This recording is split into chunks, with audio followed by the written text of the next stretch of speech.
Thank you, Ashley. I'm Bryce Smith, and my role for the final has been the summarizer.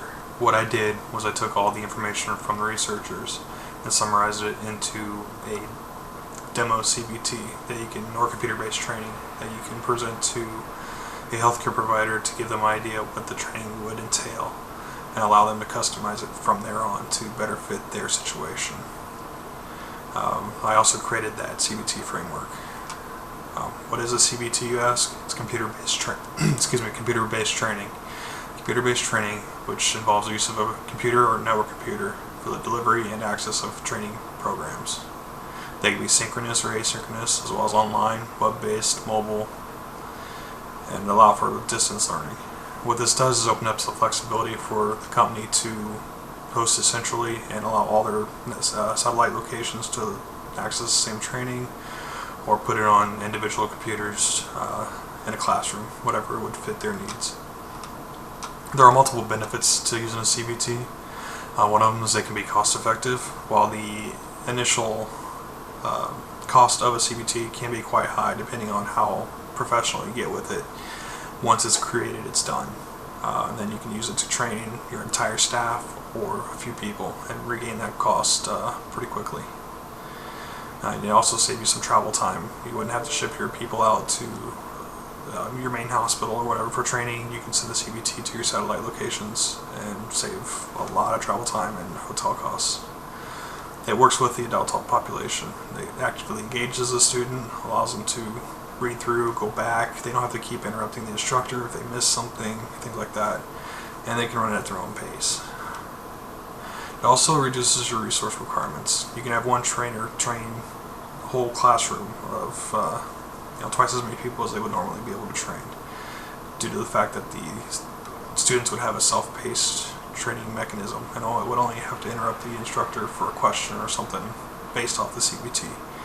So the instructor is spending their time helping them through that CBT as opposed to doing the full training session. And they're tireless. CBTs can be done at any point in time. I know most hospitals are 24-hour shifts, so it can be done morning, noon, middle of the night, whenever your employees have time to do them. This allows for a lot of flexibility, and if need be, the student can also go back and do refresher training at any point in time. Say you got a new person coming in who's from a different culture that they're not used to. They can quickly pull up the CBT, run through it based on the hospital's policies on that culture, etc., and have a quick refresher on what to do with that patient before they even get in the room. Our CBT that we developed is just a very basic framework. Kind of goes over some basic information that can easily be expanded based on the cultural concentration of the hospital. If the hospital's in the middle of Chinatown, we can customize it for Chinese, Hispanic, whatever the hospital needs or medical facility needs. Any examples incorporated in this CBT are just that, examples, and can be customized again per what the needs are for that location.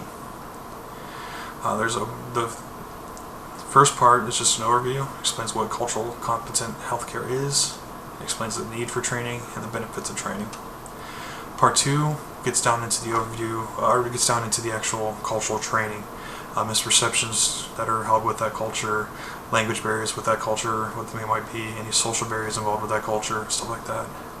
Then at the end of that would be a quiz reincorporating the learning that they just went through, asking specific questions about the hospital's policy on that culture, how they handle it, what would a specific resolution barrier be for,